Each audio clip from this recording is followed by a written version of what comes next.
Queridos amigos, ¿qué tal estáis? Bueno, me pide mi querida amiga Chelo Veiga un vídeo que hable de mi libro, que me hable de mi libro como umbral. Yo vengo aquí a hablar de mi libro, bien. Y un poco que os cuente de qué va este libro, La Bohemia Radical, del cual estoy pues realmente muy satisfecho. Bien, vamos a ver. Mira, citando a Umbral a propósito de esto, Umbral siempre dijo, y lo dijo más al final, aquella frase suya decía, la gente más tonta prefiere la novela, la gente más tonta prefiere la novela, no tiene ninguna importancia si se la folla en la página 14 o en la 28, no tiene ninguna importancia. ¿Qué quería decir con esto? Quería decir con esto que una ficción al uso hoy en día posiblemente es estéril. Es decir, que ¿qué cultura tiene un tío que solamente lea novelas? Pues esa es la pregunta y por ahí va Umbral, ¿no? En el sentido de que hoy en día yo creo que hay dos tipos de escritores. Un escritor que ofrece respuestas, que cuenta lo que pasa, que está preocupado de su tiempo, que no es un traidor a su época, y por otra parte, otro tipo de escritor que ha hecho lo que ha hecho toda la vida todo Dios, que es esteticismo, ¿no? Ponernos a hablar de una cosa que no tiene ningún viso ni conexión con el mundo real, y bueno, y que nos vale como paréntesis, como digamos, como evasión, cojonudo. Acabamos el libro, salimos a la calle, bueno, y seguimos igual, ¿no?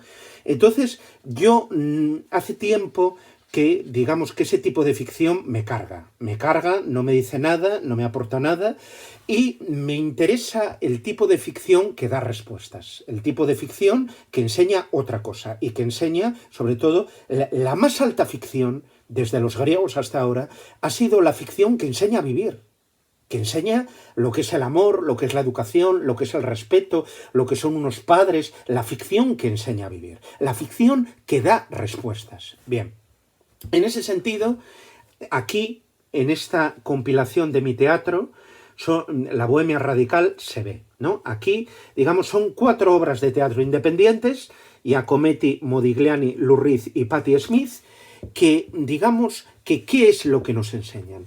Nos enseñan un arte de la vida, nos enseñan a vivir de otra manera, nos enseñan, digamos, aunque suene un poco, no sé, pedante o tal, nos enseñan una conducta, una conducta. Bien, ¿de qué bohemia hablo?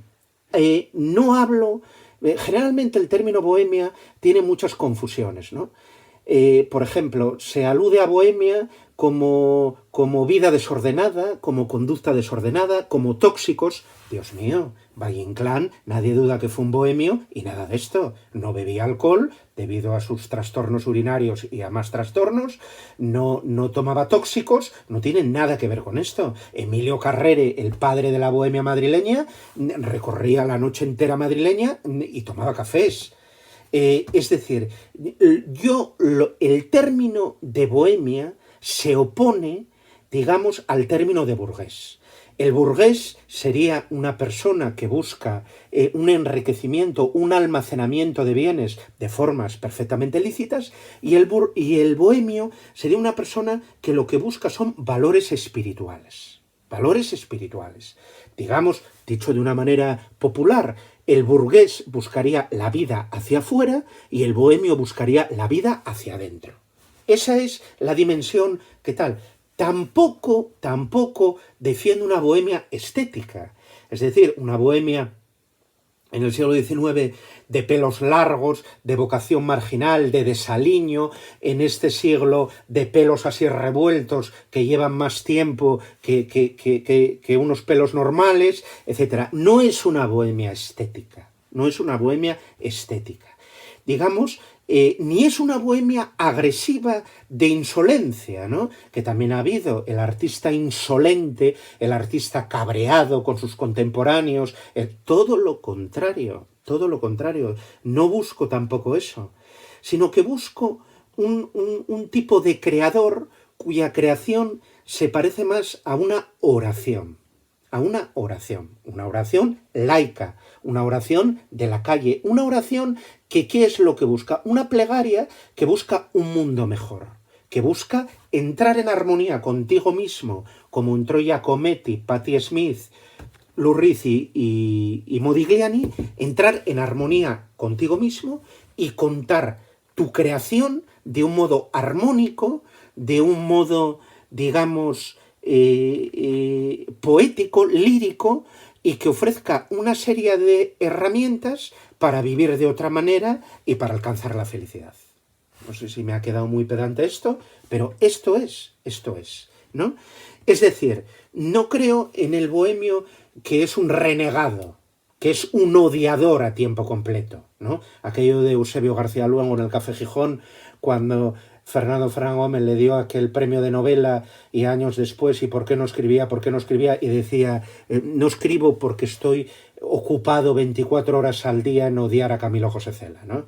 No hablo del renegado, ni hablo del... Es más, para decirlo de una manera más clara, generalmente el bohemio no creía en la utilidad. La utilidad era ser útil a la sociedad, era lo propio del obrero o del burgués o de tal. Y el bohemio no creía en eso, no creía ni en la producción ni en el trabajo. En absoluto, en absoluto. Un bohemio que nadie duda que fue un bohemio como fue Picasso, Carlos Saura, que le trató tantísimo, dijo aquello, me encantaba porque incluso con mucho dinero en el bolsillo vivía igual que en sus tiempos de primeros de la época azul, ¿no? Es decir, había encontrado un modo de vida sobre todo interior. ¿Qué es lo que nos ofrece el creador? El creador lo que tiene que ser útil a la sociedad, por supuesto, pero ¿con qué? Con su imaginación. Con su imaginación. La imaginación abre puertas desconocidas, abre puertas insospechadas, y esa imaginación es lo que es una herramienta frente a una crisis, frente a una devastación, te ofrece herramientas para vivir, ¿no? Entonces, digamos que tampoco hablo del bohemio que desprecia el dinero y que desprecia el modo de vida y que desprecia, como aquellos comuneros. ¿Cómo acabó la experiencia de la Comuna de París? ¿Cómo acabó? Pues acabó con 20.000 muertos, ¿no? Acabó con 20.000 muertos y se perdonaban las deudas y, digamos, era un lugar, como dijeron todos los clásicos, el lugar de martirio por excelencia, ¿no? Acabó todo, la autogestión, todo tal, etcétera, etcétera, como el Rosario de la Aurora. Es decir, yo creo que el bohemio hoy en día se aleja de la sociedad burguesa y reivindica una serie de valores espirituales. Más cercanos a la poesía, pero a la poesía útil, coño. A la poesía útil, aquello que dijo Celaya, que la poesía es un arma cargada de futuro, es decir, aquello que enseña a vivir de otra manera, aquello que lleva dentro toda ideología profundamente anticapitalista, antiindividualista, anticonformista, por supuesto. Bien, entonces aquí, a partir de 4 obras de teatro, reivindico a 4 creadores que nos enseñan otro modo de vivir desde su creación. 2 creadores musicales y 2 creadores plásticos, ¿no? Entonces, ¿cuál sería el mensaje final? El mensaje final sería que su bohemia, por decirlo así, su modo de vivir, es un modo de vivir no corrupto, es un modo de vivir limpio, y es un modo de vivir, digamos, que frente a la ideología de llenarse de cosas, pues ellos optaron por vaciarse. ¿Cómo? ¿Vaciándose cómo? Pues con una imaginación como un burro, ¿no? Así es, con una imaginación como un burro y, digamos, con una especie de arte en el sentido aquello de Fluxus, ¿no? Del grupo Fluxus. El arte es todo aquello que enseña que la vida es más importante que el arte, ¿no? Es decir, herramientas para una vida, para otra vida más digna y más elevada. Desde la sensibilidad, desde la oración posmoderna, desde, digamos, una concepción del arte que no es una evasión, sino que es una inmersión en la vida actual, ¿no? digamos, en la vida donde el capitalismo ha fallado, donde ha fallado la compra masiva, donde ha fallado todo esto, y digamos que hay que ensayar otro modo de, digamos, de vida y de relaciones. La bohemia radical, teatro. Dicen, el teatro, digamos, no es comercial, es lo más comercial el teatro. El teatro, si os fijáis, es una situación y es un diálogo. Lo más parecido a tomar algo en un bar con alguien, lo más parecido, digamos, el teatro es cuando el teatro surge cuando la literatura se quita la ropa. Es decir, y ahí está el teatro. Diálogo, palabra oral que nos da cápsulas de felicidad, respuestas inmediatas. No edulcoramiento, no digamos, parafernalia, no, lo esencial. Lo esencial. La obra de arte sometida al vibrador, aquello que decía Manolo Vicén, y queda lo esencial, ¿no? Lo esencial para vivir del mejor modo posible. La bohemia radical. 4 obras de teatro que espero que os lleven a otro punto diferente al que estamos. Gracias.